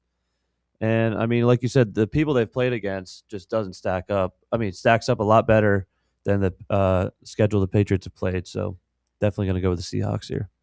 Okay, now special teams. Now, in a game like this, special teams can always become a big deal. Now, you have to look at multiple different aspects here. Because it's not just kicking, it's not just punting, it's also returns. And that's where Seattle's had a lot of success this season as well. For the Seahawks, you got Jason Myers, 85% on the season this year, ranks 24th, but makes all of his extra points, which now in the NFL is not necessarily a given. Long of 57 this year.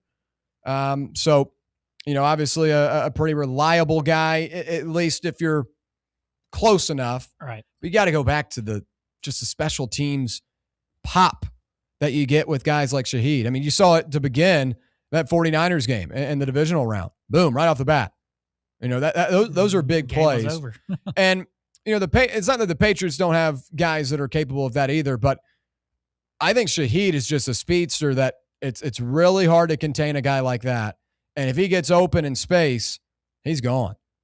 So, while I respect the Patriots, and I don't think it's a huge margin here, I'm just going to go with the pop ability and the flash that the Seahawks have on their returns as the advantage here for special teams. I go Seahawks here as well. Brett, to you.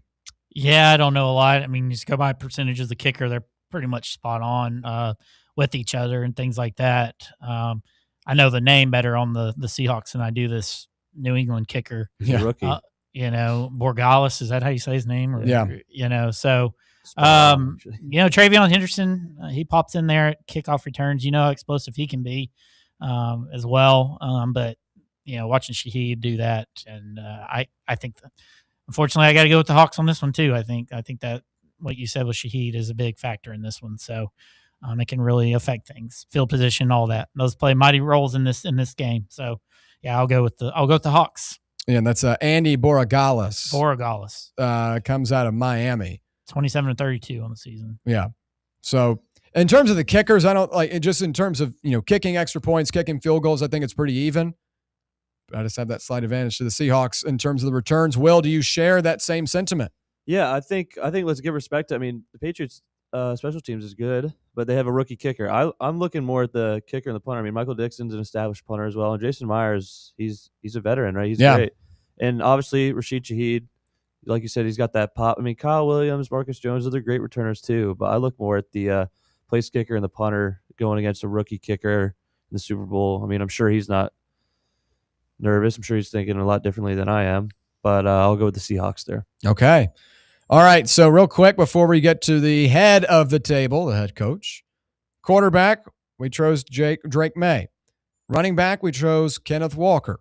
Receiving core, we got the Hawks. O-line, we got the Seahawks.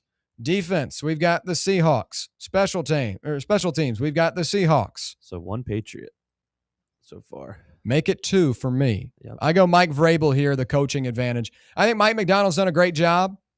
Yeah, incredible. But that defense, I think, would have been good with a lot of different teams, just so all the talent they've got, the mix of veterans, a mix of, second and third year guys, and the mix of some, younger pieces as well. Incredible job from Mike McDonald.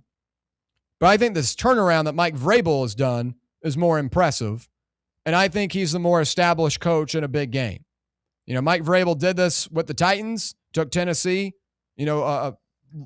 to places they had not been in a long time, and he did it at Tennessee.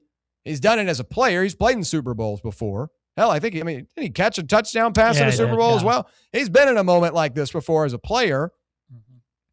Give me the advantage with Vrabel here. And sometimes that can, we list off the guys we're inviting, and it's a lot of Seahawks. Mm-hmm. If you got the better coach, if you got the guy that's more experienced and more under control in these moments, it could go your way for the game. But I like Mike Vrabel here. So I got on one end of the table, it's Drake May. On the other, it's Mike Vrabel. And sandwiched in between everyone else, it's a bunch of Seahawks. So you got the two most important. Yeah. Quarterback and coach. One right? would say yes. But defense, I think, is also important. And Seattle's got a good one. So I go Mike Vrabel here. Brett, to you. Man, this is tough because, they're both there for Coach of the Year honors. They coached their way to both being number one seeds in their respective conferences.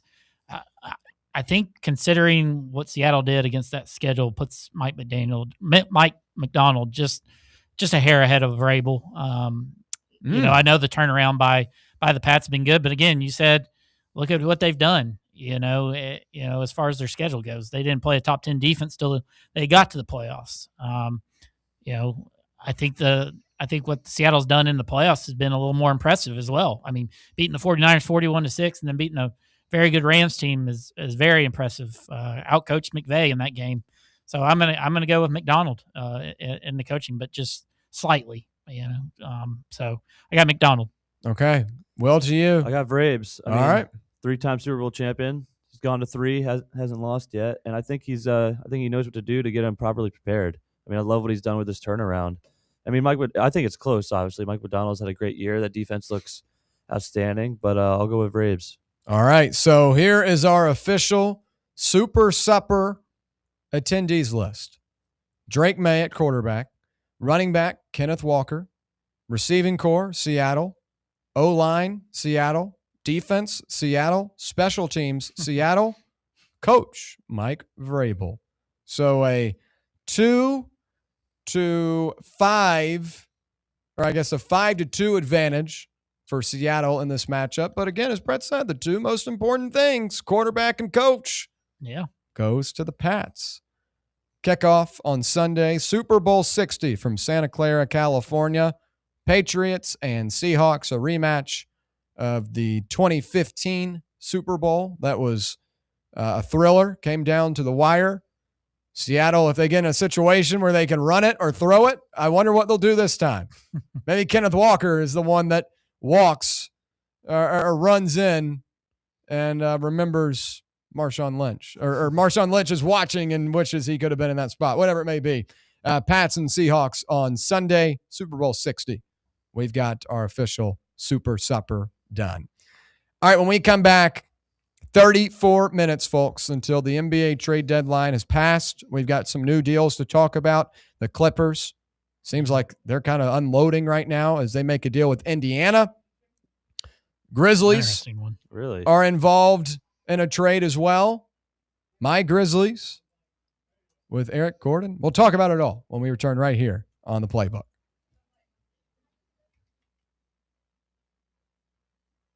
For the fans, by the fans. This is Fan Run Radio, Knoxville. When Rocky Top hit rock bottom. Multiple reports now that UT is in the process of hiring Greg Schiano as its next football coach. A fan base's livelihood flashed before its eyes. I mean, if there's anything inside you that still cares about the university, get down to campus right now and make your voice heard. And then we said enough is enough. John Reed is on the steps of the training center, and he's rallying the troops with a bullhorn. Hell no, CNO! Hell no, CNO! From the ashes, we rose up, the fan base that started a revolution and the station that led the charge. Getting reports from within the athletic department that the deal is off. Pretty connected guy saying the deal is off. That was a direct quote. When the time came, you were ready. We are starting a revolution that says we're not going to take this shit from you anymore.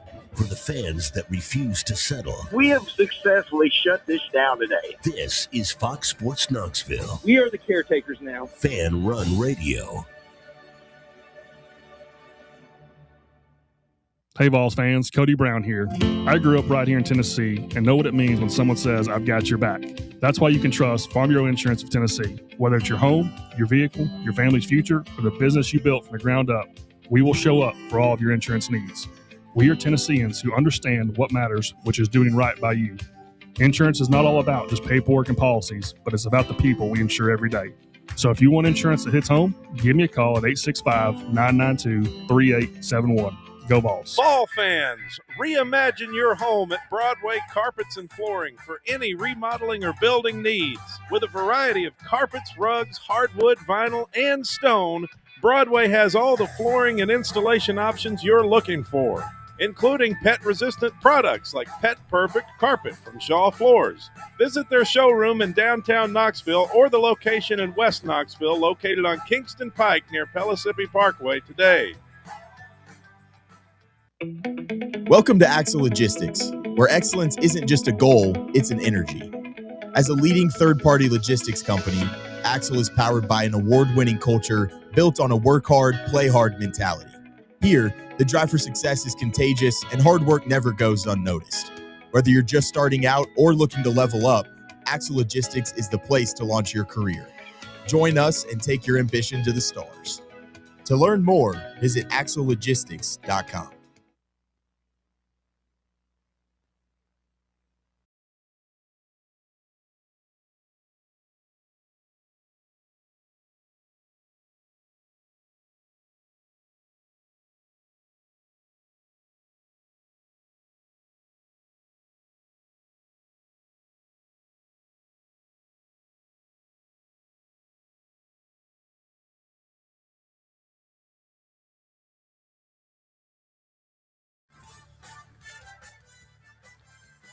All right, back here on the Playbook. We appreciate you listening along with us. Always love the tune of the old Fox Sports South. Yep, it's elite. So great. So great. Great I memories. can only mean one thing, though. Trade deadline. Trade deadline, yes. Until fiery, right? Until April and May when I'm allowed to talk the NBA again. Because I like for folks that might be newer listeners and listen to me on overtime, whatever it may be. I love the NBA. It was my first love. Obviously, being in Memphis, Grizzlies have a team there. That's what you grow up rooting for. But I know my audience, and I know a lot of people don't give a damn about the NBA, and that's okay. That's okay. We all have our different interests, different likes, and stuff like that. But when time comes to talk the NBA, like the NBA trade deadline, which is pretty exciting, I think most people would agree with that. I do have quite a bit of knowledge about it, so I'm happy to talk about it. But I don't know. I wanted one of these names to be moved. Like I was looking forward to see where Giannis ended up. Now he's not getting moved. Well, Makes the summer more fun. So we can start with Giannis. So Milwaukee deciding not to move on from Giannis Antetokounmpo, who brought them an NBA championship back in 2021, an MVP, one of the best players in the league, unstoppable to defend. MVP, yeah. And is one of the A great player. Yeah, no way around it. No, yep. But if you're Milwaukee, obviously things are not working out right now. And you had to get off that Damian Lillard contract, which I believe was the first domino in the downfall of that championship team. I did not like the addition of Damian Lillard because he's not a good defender. He's in the latter moments of his career. You would have kept Drew Holiday. I would have kept Drew Holiday and the cast they had and try to work elsewhere. I didn't like the Dame trade. Here's my philosophy. I'm not a big trade guy. I don't think the big trades that make all the headlines work. Like a big trade as far as like a big time player? Like just the big player that's going to a team that they're selling off every asset possible to obtain. When the Suns traded for Kevin Durant, every single one of my friends told me, oh my gosh, they're winning the NBA championship. And I said, they won't even make it past the second round. Why? Because they don't have any depth. They had 3 guys who all demand the basketball and no depth. That doesn't work. Look at the Indiana Pacers last year. Look at the Oklahoma City Thunder last year. Why were they so damn good? Well, obviously the Pacers have Tyrese Halliburton and Pascal Siakam. And obviously the Thunder have SGA and J-Dub and Chet. Yeah. But they're deep. Yeah. They're deep. They could go to Andrew Nebhard. They could go to an Obi Toppin. They could go to a TJ McConnell. The thing I loved about this past year's finals, was that every given night, someone would have a big performance. Benedict Mathurin, who just got moved to Los Angeles. We can talk more about that here in a second. But every given night, there was a different performer. Hell, even Isaiah Joe had a huge game. What was it in game 3 or game 4? One of those. Mm-hmm. It's all about depth to me. I don't care about star power. I don't care about how many stars you can put together. There's a reason why none of these super teams have worked since, really Kevin Durant and Steph Curry and that Warriors team. They just don't work because the salary cap's different. There's the second apron. There's a luxury tax. And I think the closest thing to maybe ever happening that would have worked was Brooklyn, but they had injuries, right? And when you have injuries to those top guys, you're not able to win games. I don't think that was going to work anyway. Well, but they had a chance. They had a chance, right? They played really good basketball in the second half of the season. They made it to the playoffs. Yeah. If Kevin Durant's toe is not on the line, who knows where that team goes? Regardless of all of that, though, depth wins. The Pacers had 8, 9, 10 guys they could have gone to. Thunder had 8, 9, 10 guys they could have gone to. And that's why they were the 2 teams in the finals last year. And even go down the list, ever since the Kevin Durant Warriors years, every team has had valuable depth, a star player, and multiple veterans that know how to play. 2019, it was the Raptors, right? Kawhi was a star, but you had Marc Gasol, who was still a really good player, Fred VanVleet, Kyle Lowry. You had a ton of complimentary pieces. Pascal Siakam. In 2020 and beyond, the Lakers, they had so many older players in the twilight of their careers, but still could play good basketball with LeBron and AD still in their primes. Mm-hmm. It's all about how deep you are, 8, 9, 10 guys deep. And that's when I evaluate the trade deadline of how you can get better. I didn't think the Bucks got better when they traded for Dame. I thought they got worse. And my friends clowned me for it for 2 years. The Bucks got worse. That's what they would repeat every time. And they did get worse because now they're nowhere near championship territory. Mm-hmm. But the reason why I believe he's not being traded is because of this upcoming offseason, because of the draft. If Milwaukee really wants to cash in on trading a guy like Giannis Antetokounmpo, you wait till the offseason till teams are desperate. Desmond Bane got 4 first-round picks from Orlando. Team is desperate. A team coming out of the playoff, realizing they've got major flaws, they're willing to pay a little bit more. So whether he stays next year or not is up to them, but trading him at the deadline for his value, I don't think would have been a good idea for them. So not a surprise for me that he's staying. And shame on the people at those bigger networks that sit there and talk about a small market guy for 2 to 3 weeks leaving and coming up. It drives me nuts. Oh, Giannis is going to looking at Miami, Golden State, and New York. How the hell is Golden State pulling off a Giannis Antetokounmpo trade? With what assets? With what money? Are they trading Jimmy Butler just tore his ACL? No. Are they trading Draymond Green, who's 37 years old? No. They could have given Kuminga and Hield, who just went to college. Stop it. You can't say that with a straight face, Brett. But then you speak of them, sucking. They're going to get a top draft pick. They're going to have a lot of money. Top draft pick from the Warriors. Well, no, they'll have their own pick. They're not going to give up their own pick. Okay, but in terms of assets back, what you're looking for in a situation like this is a younger team, maybe like the Detroit Pistons, right? A younger team that has their stars, has their guys, but have drafted well and have plenty of assets and plenty of draft capital. Now, obviously, that's not a desirable destination for them. But, I mean, hell, I know it's, I'm a Grizzlies guy, but, like, look at Memphis. They got 13 picks to offer up. Picks don't matter. I know, but I'm just saying, first-round picks and I don't want to get this thing about picks. And draft capital and guys that have hit young players. I mean, like a Cedric Coward, a Zach Edey, like, guys like that. Mm-hmm. If I'm Milwaukee, I'm looking for two guys that have already worked in the NBA that are younger players and draft picks. And that's and then, maybe have to have some guys to, fill in the contract voids. But I would wait for the offseason if I'm Milwaukee. Well, that's fine. And I'm glad they're doing it. I mean, I'm glad Giannis is waiting. He might be a Laker in this offseason, which I'm hoping for. Because if LeBron leaves, goes to Cleveland or whatever, the cap space that the Lakers are going to have is going to be unreal. And Giannis is going to want to go to L.A., play with Luka. It's going to be fun. I'd be worried if I was the rest of the league. All right, so out of these trades, we just Zubac from Los Angeles, the Clippers. To the Pacers. Benedict Mathurin gets moved. Yeah, Mathurin and all these role players are getting moved. I'm trying to keep up. Read it through Sham's tweets. And then the right Pacers now. are going to have Halliburton coming back. They're going to get Siakam coming back. They're Zubac, going to get a top 3 pick in this draft. Pacers are a good example too. Pacers are ridiculous. Pacers are a great team. Zubac is a quality center in this league. Yeah, and he is. I mean, he had a career year last year. But the Pacers are another example of what I'm talking about earlier. A team that has championship aspirations, wants to compete, but have a ton of young assets. Ben Mathurin, I loved coming out of Arizona. They gave him quite a bit, I will say. Yeah, but you got to 2 get firsts. You got to a second. But if you're you just said you don't care about the draft. I know, but I mean, yeah. But if you're a team like Indiana, Pacers don't need those picks. At least for the time being. I do think if you want to prolong your championship window, you do have to keep a first or second round every year to at least have, one guy that you could develop and hit on, because I think those players are valuable, especially the ones that are seniors in college that are graduating, have already played a ton of college basketball, have the experience. You're getting a more complete product. But that's another example. Indiana. I think this draft is getting a player every bit as good as Cooper Flagg has been this year for Dallas.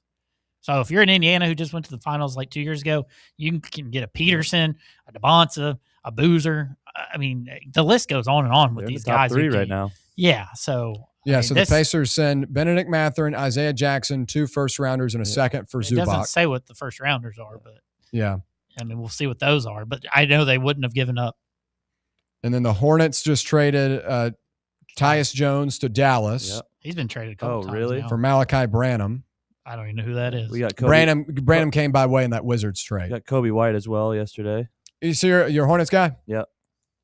See, the Kobe White trade is interesting to me because they've already got a lot of guys that are ball dominant. Yeah. Somebody's saying the Pacers made a strong run at Kessler first. Really? Offered a package. So I like Zubac better than Kessler. That's close. I know Kessler's been hurt. Just younger. I think he's better offensively, Zubac. Well, that's interesting that the Jazz want to keep him then. What's Indiana's window, right? I think it's significant. Now.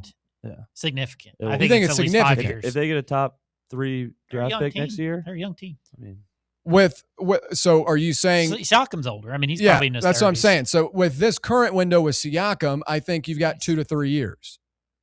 I wouldn't go to 5 with Siakam, but I'm saying if you get part of a championship window draft. Part of a championship window though is pivoting and building around. And the East isn't very good. I agree. Especially if Giannis leaves. I like the deal for Indiana. They've done a lot of great things over the last 2 years. Bob Baskerville should be very happy. We'll come out of this room and he'll be smiling. I know he should. Indiana's they're well run right now. Andrew Nebhard's still there. I love Nebhard. Naismith. Ben Shepherd. Naismith. Or Neesmith, I should say. They got that crazy dude that can dunk Furphy, whatever his name is. Johnny Furphy? Yeah. Out of Kansas? Yeah. Have you seen his highlight tape? It's crazy. Cam Jones. Remember how good he was out of Marquette? I do like Cam. I know Cam Jones. Yeah, they got a roster. Obi Toppin. Yeah, but that's what I'm talking about. Zubac is 28. The deep teams that can go 10 guys deep are the ones that win. And all this, let's just put together 3 megastars and see what happens. It doesn't work. That's why they got past the Knicks. And that's why you don't really see that right now. Like a lot of teams have kind of gone away from that.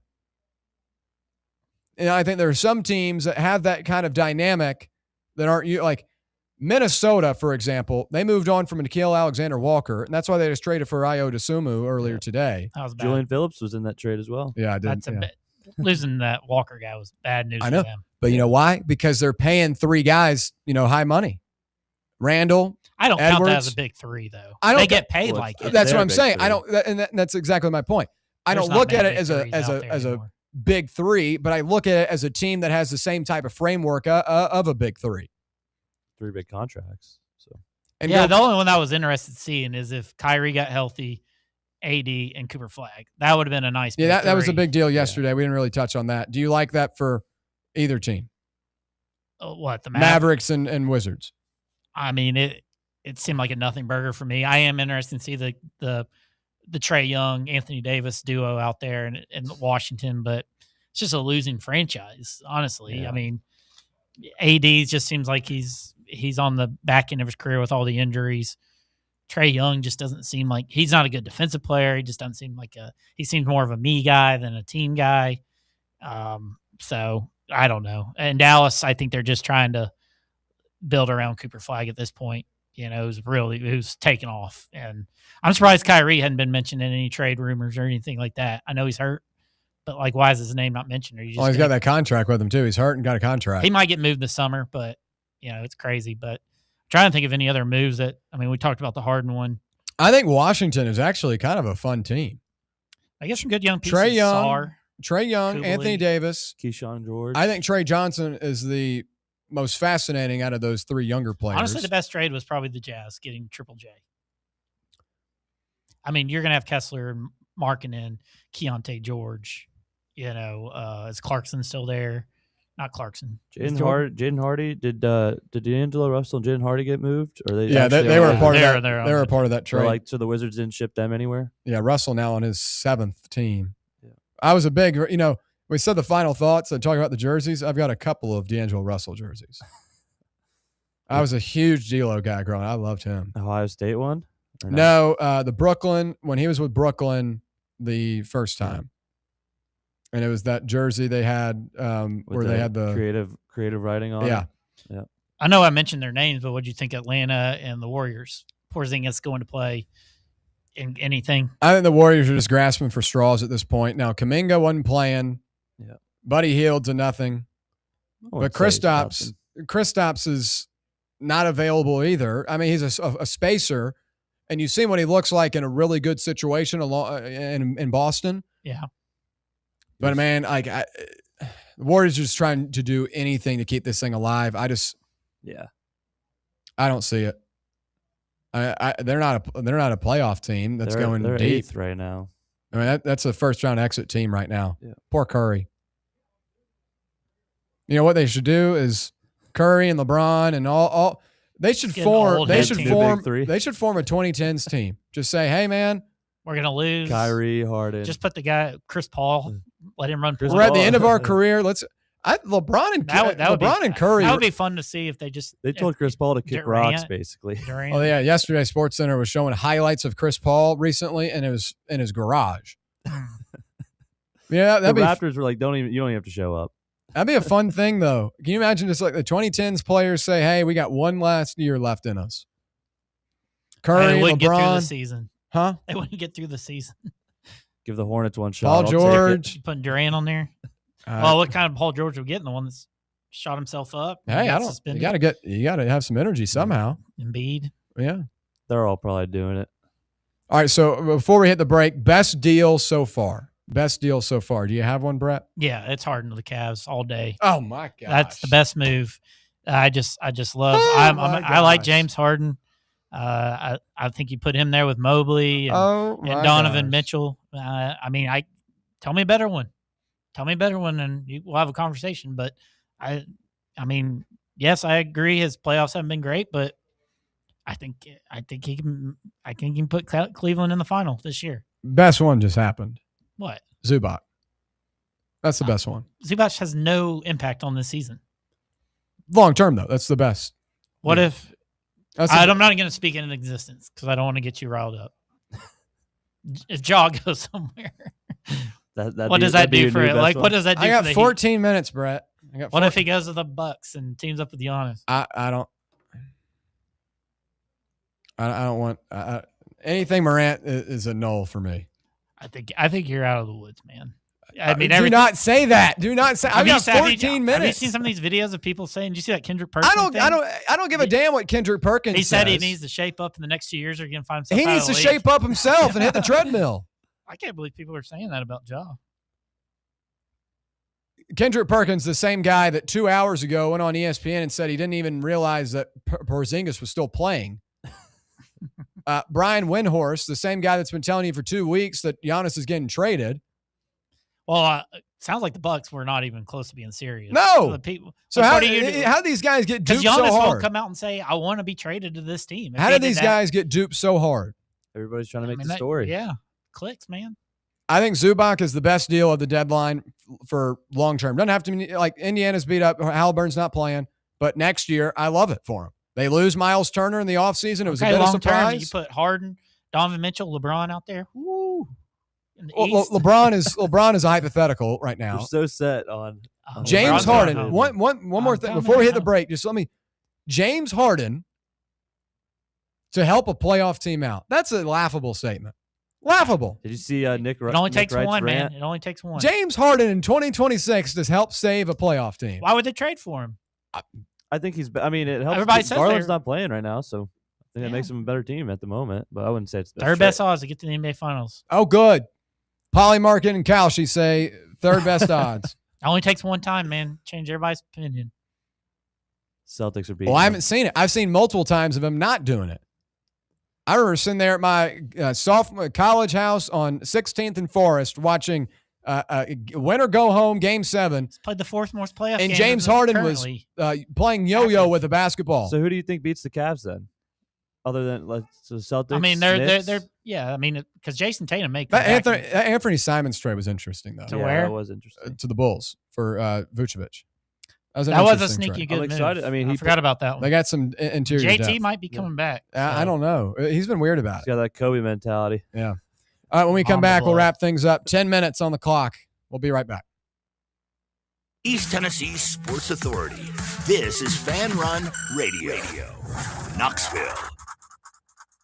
Every 40 seconds, a child goes missing somewhere in the U.S. You can help in the effort to find missing kids simply by donating your car or boat to Find the Children, a nonprofit organization dedicated to returning missing children to their families. Find the Children works closely with national and community agencies and organizations and helps distribute flyers and posters that are directly responsible for recovering missing kids. Your car or boat donation helps protect and recover children in every state and community by sponsoring child safety and recovery programs. For fast, free pickup, call anytime, 24 hours a day, 7 days a week. Running or not, your car, truck, van, RV, or boat will be towed away free of charge. Fast, free pickup, plus it's tax deductible. Everyone wins when you donate your car or boat to Find the Children. Call right now. 800-466-8813. 800-466-8813. That's 800-466-8813. Running a business, coaching a team, planning your next big event, you need more than just gear. You need SM Athletics and Logo Solutions. Custom uniforms, branded apparel, promotional products, done right, done fast, and built to show off your brand with pride. From local businesses to high schools to major universities, SM Athletics is trusted by winners. Get real service, get real quality, get noticed. SM Athletics and Logo Solutions, where your brand comes to life. Visit smathletics.com and let's build something great together. Barley's has live music on weekends, general team trivia on Wednesday nights at 8 p.m., and now live sports trivia courtesy of the Knoxville Trivia Guys every Thursday night upstairs.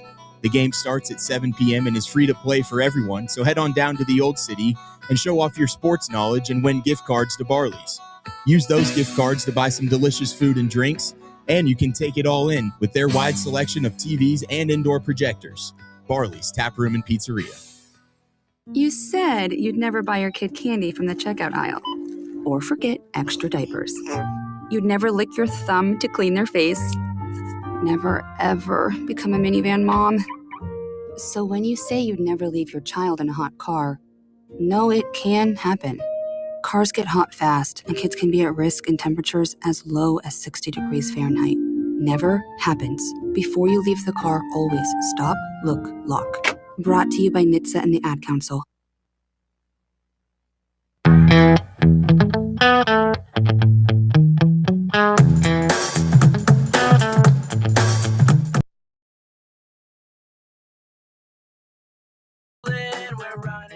All right, final thoughts on a Thursday. 8 minutes. Can you give me 8 minutes, Shams? I do have a Brett Siegel. Are you familiar with that name? Uh-huh. He said 10 minutes ago we could see one more big trade before the deadline, and that involves Ja Morant. The Grizzlies continue to make calls trying to move Morant for value, and the Bucks are the ones in talks, according to sources that told Clutch Points. How long ago was that? 10 minutes ago. No way. And that was a follow-up story that he had from like an hour before that. And so, and then his follow-up thing was 20 minutes left before the deadline. So you're talking about 2:40. He dropped that little nugget. So hold on to your. We'll see. We'll see. Imagine not trading Giannis and getting Ja. That changes life up there. That'd be fun to watch Ja and Giannis, right? I didn't mean to steal your final thoughts, but I feel like that was too big of news. I could have waited till after the show, I guess, to tell you that. I got a funny story that could boost your mood. Okay. Last night, I want to give a shout out to Chris. Hopped in the Uber on the way to the date party, and he just happened to be listening to the drive. How about that? Yeah, pretty funny. Red Tesla? Yep.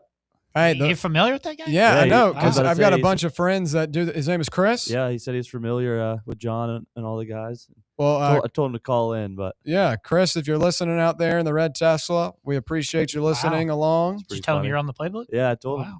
Told He him I'll be on it tomorrow. He was every time any of my friends would get in the car, he would be listening to either me or the drive because it'd be later in the night, and obviously my show before I moved to 1 to 3 was 6 to 8, so it would be the last show of the day, most recent of the day. So I'd have people would send me pictures of him listening. So Chris, if you're out there, we appreciate you listening, man. Thanks for driving. Yeah, thanks for driving around and thanks for the ride last night and keeping everyone safe, and also pumping out Fan Run Radio.